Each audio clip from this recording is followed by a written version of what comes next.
Hello, my name is Amita Bhakta and I live in Florence, Alabama. Um, I'm an Indian American artist living in America, US since 1976. I immigrated here as a teenager. When I was given a task to do an exhibition in Tuscumbia, Alabama, I thought about what I would like to exhibit and why I would like to do that exhibition. So I'm going to talk a little bit about this exhibition on that thought process. India is a very diverse country. We have 22 languages on its official constitution, but it also recognizes hundreds of languages which are not listed in the constitution. And wherever there is a different language group of people, there is a different culture that develops. And that makes it very diverse. Diversity exists so deep in India. To understand Indians, you have to go back to the fundamental teachings which lay in the Sanskrit language, where majority of the languages are developed from. And that's why this whole exhibit is done on inspirational lines of Sanskrit language. And I wanted to showcase how the cultural roots of the Indian civilization. So 6th century, there was so much development before that in 6th century India gets a textbook for artists which describes the reason to create art, how to create art, specific to drawing, to painting, and what to portray in your paintings. Besides your own pleasure, it should be the artist to lead you to a spiritual experience, not just to adorn the walls. And that's what this 6th century text says. And it really opened my eyes and developed this whole exhibition from. For the example, this painting is a visual portrait of the lines which are in Bhagavad Gita. Gita is like a Bible to Hindus. In it, there is a teachings of how to live your life. And at the end, Arjuna, who says to Krishna that I gained knowledge, my desires are dissipated. Nashto moh smriti labdha. So when I read that line, I was wondering, how do I portray that my desires are dissipated and I've gained smriti, I have gained the memory, the pre-desired condition. So, and this is what it came out, that what is a desire? Desire is me, my family, my house, my things, my everything, my country, from my country to everything. So the cityscape holds that true, that's what and it's left behind. And before all that, you are so close to nature, you are so in tune with nature, and that's what's within me. That's what I need to be in touch with, that pure nature that's within me, and let that spring blossom and carry it throughout the life, is what the portrayal here from Bhagavad Gita. Moments of Radiance, several paintings I did on the Hindu philosophy, and it was very heavy subject. So I switched to the Sanskrit literature from Sanskrit text to make it a little bit lighter and enjoyable for myself and the viewer. And so I switched to the 6th century writer called Kalidas, and one of his painting, this painting particularly, is of his text called Meghadur, which is a long, I think 120 stanza, it's a lyrical poem that he wrote about a yearning of a married man for his wife. And the whole, and it's a very descriptive poem. It's one of the most romantic poem written in 6th century, and those who study literature are continuously fascinated with that. And the artist have interpreted that poem into so many different mediums, so many artists, visual artists, performing artists, writers, actors, they have portrayed it, dance dramas has been done, and I didn't want to be left out of this. So about Meghdut is, this is a story of a man in exile, and his wife is up in the Himalaya mountains in a palace in a city that was up in the mountains, and he sends his message through to the clouds. So now we have clouds as a messenger that we store things and sends over, through the internet. But back then, in 6th century, this writer wrote about, and this man is sending messages through the clouds to his wife. So I wanted to really portray this painting of Yakshini and his description of his beautiful wife. And of course, the entire poem is about his yearning and telling the clouds to be, you will go through, because he's in the central part of India and she's in the northern part. So telling the clouds, you will pass through this country, this is where, and a little bit of history of each places before he reaches the place where his wife is. So it was very descriptive, made me wonder how this writer knew about all these places. Back then the travels was very limited, but so it was very impressive poem. And this painting is also from his play that he had written called Abhignan Shakuntal,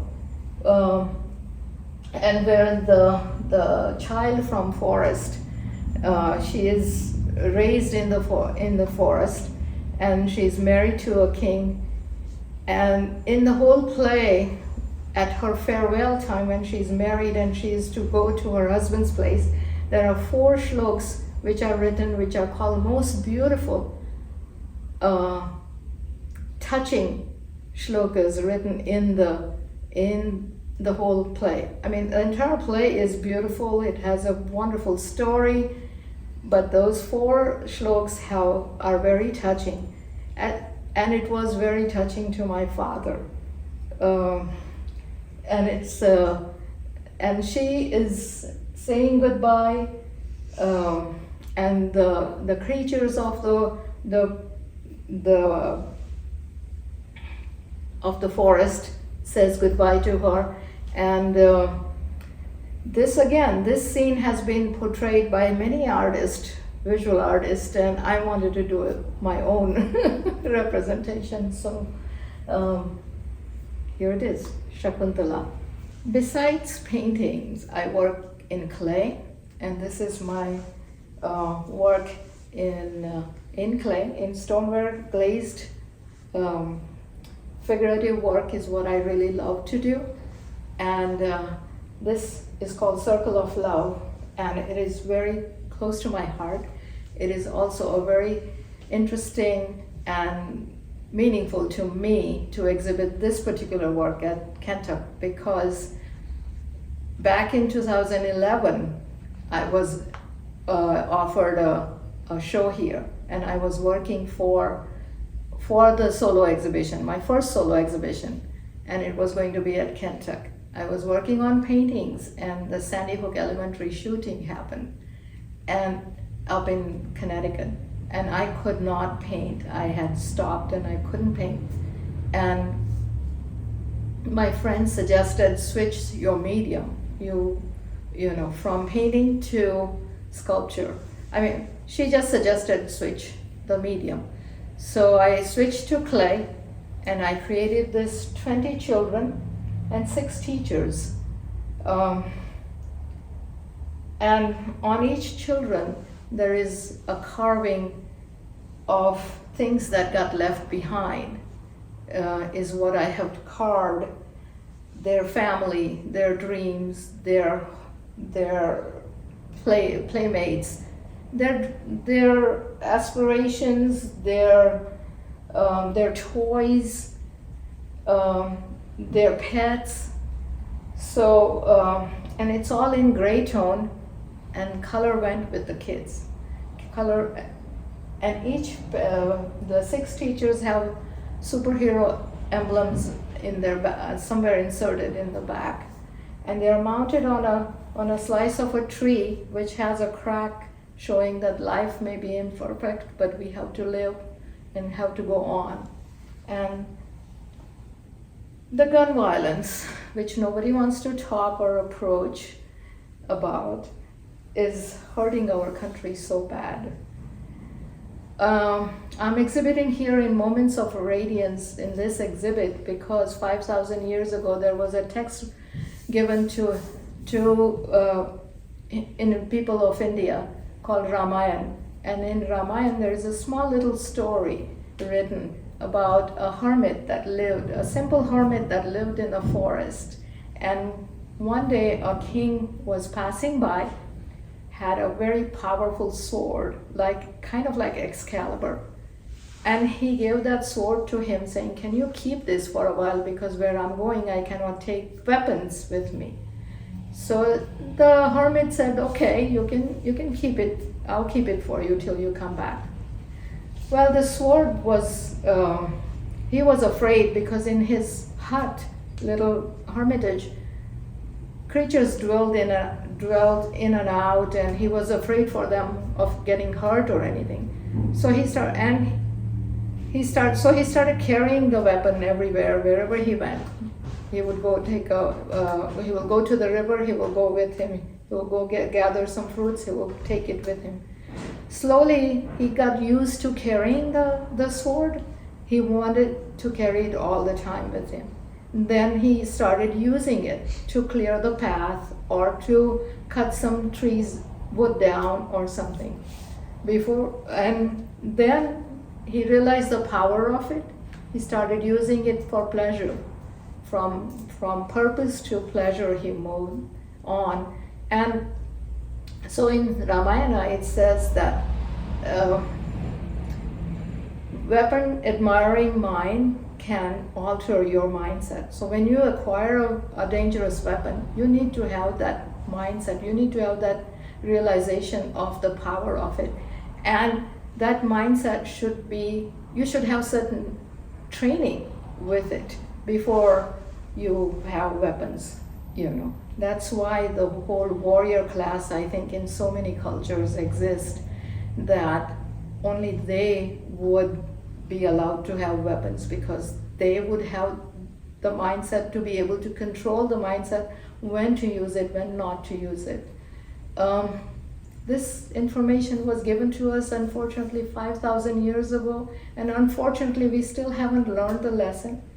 As a human race, we are still struggling. As an American, we are struggling. And so I felt like this is very important to exhibit right here at Kentuck, in this particular exhibition called Moments of Radiance. This is one of the very, very popular and very profound line from Hindu, in Sanskrit language, in Hindu culture. It's called Vasudhaiva Kutumbakam, which means whole world is one family. Everything that exists in the world is one family, because it's created by one creator, one family. That's what the title I gave is, One Creator, One Family. And that's not, so I depicted not just humans, but the animals, the creatures, but then the trees and the ocean creatures, and everything is interdependent, and we need to take care of the entire world to sustain the life on Earth. The environment is very important, the wildlife that exists, that's very important to us. And whenever I have exhibited this painting, from children two adults, they were drawn to this painting because there's so many small creatures and of course larger creatures are in there too, but there is tiny, from butterflies to frogs and birds and rhinos and whales and so on and so forth, and humans.